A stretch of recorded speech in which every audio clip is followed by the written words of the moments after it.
সাবেক প্রধানমন্ত্রী ও শেখ হাসিনা তার পরিবারের সদস্যের বিরুদ্ধে রূপপুর পারমাণবিক বিদ্যুৎ কেন্দ্র থেকে ৫০০ কোটি ডলারের বেশি বা ৫৯,০০০ কোটি টাকা সহ বিভিন্ন প্রকল্পে ওঠা ৮০,০০০ কোটি টাকা দুর্নীতির অভিযোগ অনুসন্ধানে ৫ সদস্যের টিম গঠনের সিদ্ধান্ত নিয়েছে দুর্নীতি দমন কমিশন দুদক। অভিযোগে রূপপুর ছাড়াও আশ্রয়ন সহ ৮টি প্রকল্পের দুর্নীতির তথ্য আমলে নেওয়া হয়েছে। অন্যান্য প্রকল্পগুলোতে ২১,০০০ কোটি টাকার দুর্নীতির অভিযোগ রয়েছে। দুদকের প্রধান কার্যালয় থেকে এ বিষয়ে সিদ্ধান্ত নেওয়ার পর বুধবার দুদকের উপপরিচালক সালাউদ্দিনের নেতৃত্বে ৫ সদস্যের টিম গঠন করা হয়েছে। অভিযোগ অনুযায়ী গণহত্যানে ক্ষমতাচ্যুত হওয়ার পর সাবেক প্রধানমন্ত্রী শেখ হাসিনা ও তার ছেলে সজীব ওয়াজেদ জয়, তার বোন শেখ রেহেনা ও ভাগ্নি টিউলিপ সিদ্দিক মালয়েশিয়ার ব্যাংকের মাধ্যমে রূপপুর পারমাণবিক বিদ্যুৎ কেন্দ্র থেকে ৫ বিলিয়ন বা ৫০০ কোটি ডলার, যা বাংলাদেশি মুদ্রায় ৬০,০০০ কোটি টাকা লোপাট করেছেন। গত ১৯ আগস্ট রূপপুর পারমাণবিক বিদ্যুৎ কেন্দ্র শেখ হাসিনার পরিবারের দুর্নীতি নিয়ে বিভিন্ন পত্রিকায় প্রতিবেদন প্রকাশিত হয়।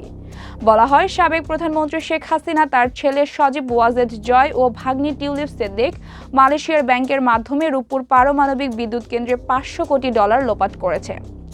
বিভিন্ন দেশের সামরিক ও প্রতিরক্ষা খাতে দুর্নীতির অনুসন্ধানকারী গ্লোবাল ডিফেন্স কর্পোরেশনের তথ্যের বরাত দিয়ে এসব প্রতিবেদন করা হয়।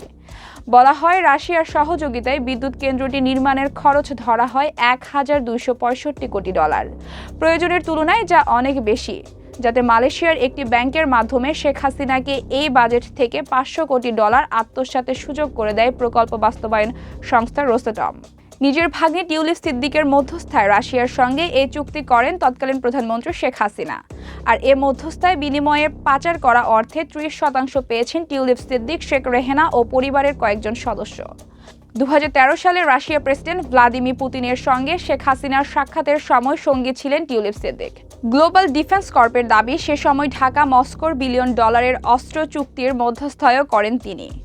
২০০৯ সালে প্রচ্ছায়া লিমিটেড নামে একটি ভুয়া কোম্পানি চালু করেন টিউলিপ সিদ্দিক, তার মা শেখ রেহেনা ও চাচা তৎকালীন প্রধানমন্ত্রী প্রতিরক্ষা উপদেষ্টা তারিক আহমেদ সিদ্দিক। যুক্তরাষ্ট্রীয় জুমানা ইনভেস্টমেন্ট নামে একটি কোম্পানি রয়েছে তাদের। গ্লোবাল ডিফেন্স কর্পেরও অভিযোগ, এ কোম্পানির মাধ্যমে বিভিন্ন দেশের অফশোর অ্যাকাউন্টে অর্থ পাচার করতেন শেখ হাসিনা।